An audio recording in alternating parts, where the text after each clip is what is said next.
Why? Well, look, this is a question I think you're asking me is, why is 2 + 2 = 4? That makes no sense. If 2 + 2 would equal 4, regardless of whether God exists or not. And all you're giving are evidential arguments. Every one of your arguments doesn't guarantee truth. It's an evidential argument.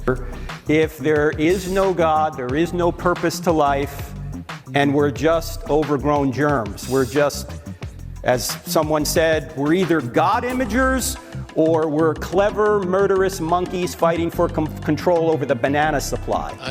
See what happens when an atheist professor challenges morality without God, and see how Frank Turek fires back. Ladies and gentlemen, this is Dr. Bruce Russell, who's been teaching philosophy here at Wayne State University since 1978. Wow. Dr. Russell, go ahead, sir. And thank you for coming, by the way. There are several things I agree with you on, and I'm glad you defended them, namely this kind of independence of truth and the endorsement of logic. We're on board there with each other. And the acceptance of the principle of non-contradiction, of course. And actually, although some people might be surprised, think that miracles are possible. The questions for me are not just about truth, but mainly about justification. So truth is the object of my beliefs, but whether I hold them or not depends on what evidence I have for them. So I actually have an answer to your question that you pose to atheists like me. If Christianity were true, would you accept it or believe it? And my answer is, no, that's the wrong question. If it were rational to believe it's true, I would accept it. Yeah, that's what I mean by the question. Okay. Yeah. Just to be clear. So now the ones I don't agree with are your answers to the God exists and the resurrection issues. And I can't do this here. Of course, I do it in my philosophy of religion class, go through all those traditional, cosmological, teleological, moral arguments. And they're all open, as philosophers know, to very serious criticism. I can't do all that here. It's unfortunate. It's not a debate. I've debated Guyvid and William Lane Craig and Bert Spalding here, but this isn't a debate, so I have to limit what I have to say. The general picture is there are arguments for the existence of God, and there's a problem of evil, which I think is a killer argument against. Not your version of the argument from me, mine. So I'm just going to focus on one of the arguments for, but you can ask me about other ones if you wish. Go ahead. It's yes, a sir. matter of time. Yeah, go ahead. So the moral argument. So this is one I thought was the worst case that William Lane Craig and Guyvid and many other theists make, because I think there are necessary moral truths that you can know by understanding the concepts. I think it's necessarily wrong making to rape someone. I think it's wrong to betray a friend. I think it's wrong to exploit people. I think it's wrong to harm people just for the fun of it, and so on.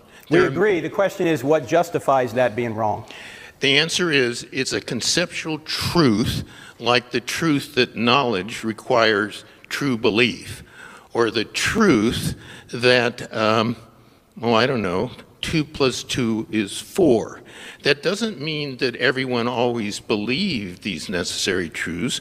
I think it's a necessary truth that slavery is wrong. That, of course, doesn't mean that everybody believed it, but there are many examples in logic and math where people believed false things and only later came to see that there were truths that were necessary truths that they thought were false. Right, but right now we're talking epistemology. How do you know something? The question is by understanding the concepts, as in math, and in logic, and in epistemology. I gave that example. How do I know that if you know something, it's true? The answer is because the very concept of knowledge implies that's so. Right. Knowledge, as you know, I'm just doing this for the audience. Okay. How you know something's called epistemology, but the object you're knowing deals with ontology.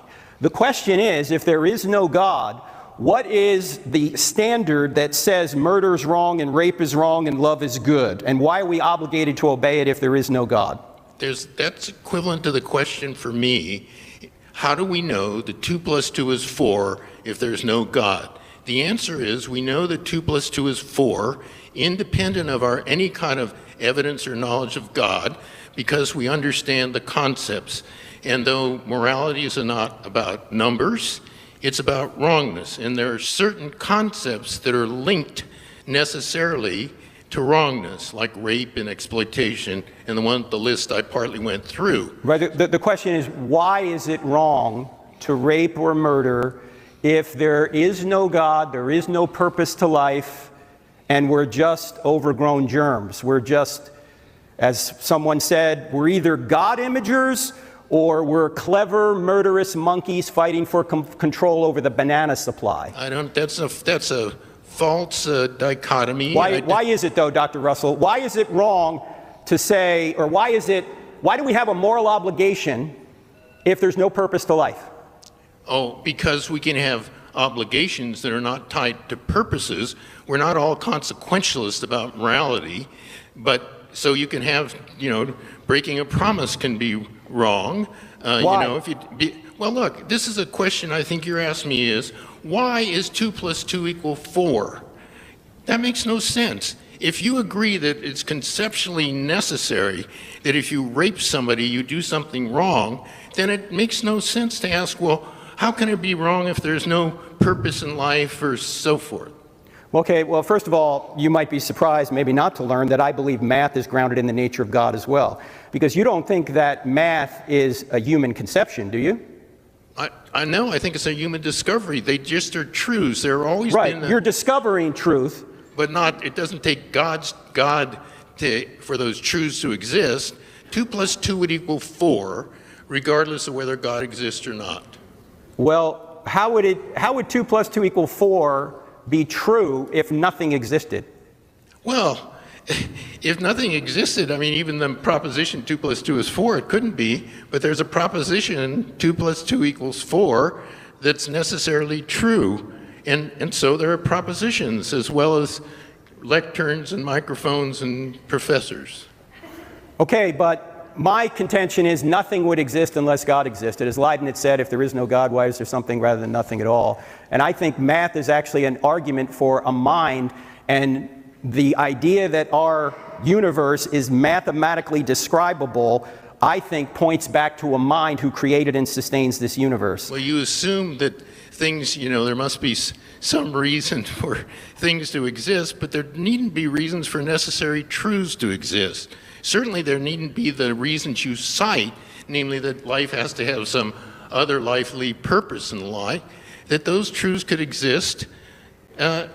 Why do they exist? Because they're necessary truths. That's the necessary. Nature of it. Why is anything necessary if there is no God? Well, why is it? Don't you think? Well, I don't know. This seems like a killer example to me, but you don't take it as one. That it's necessarily true that 2 + 2 is 4. That if you know something, what you know is true. That it's wrong to rape people. It's wrong to exploit them. I agree with all that. I agree with you, and I are on the same page, Dr. Russell, that all those things are true. My question is what grounds those truths? Because you're not a materialist, are you? No. Okay, so how do you ground immaterial reality? Why is there something rather than nothing, do you mean? No, immaterial reality. How do you ground the laws of logic, the laws of mathematics, the laws of morality, if there's no God? How are those things grounded? Because actually they're the best explanation of what we discover when we start investigating math and logic and whatnot. Right, but you're talking epistemology. Again, I'm talking ontology. Why do those things exist to discover to begin with? Well, okay. I'm giving you a reason to believe why they exist. I thought you were asking me for that. Why we should believe they exist is because they best explain our discoveries when we start doing math and logic. And all you're giving are evidential arguments. Every one of your arguments doesn't guarantee truth. It's an evidential argument. So I'm giving an evidential argument to think that there are necessary math, logic, truths, and truths about epistemology and ethics. Well, I'm using the laws of logic and my senses in order to discover truths outside of myself. But you're not using just logic and your senses. You're using something like inference to the best explanation. Yes. Well, so am I. Okay. I'm using inference to the best explanation to explain why you should believe that there are logical, mathematical, and ethical truths that are necessarily true, which means true in every possible Well, I agree they're true in every possible world, but I just don't see any grounding on it on atheism. Why? But that means you just In this- rejected my inference to the best explanation argument for their existence that has no implications about God. Hey guys, please. Go ahead. Sorry, sir. No, Go ahead. I said you just rejected my inference to the best explanation why we should believe that there are math, logic, and moral Right. truths I'm asking for- independently of the existence of God. I'm asking for the grounding of those things. Obviously, math and logic are not moral issues. The Morality only- is an obligation. The only arguments you give for the grounding in God are inferential arguments just of the same sort, but with different conclusions.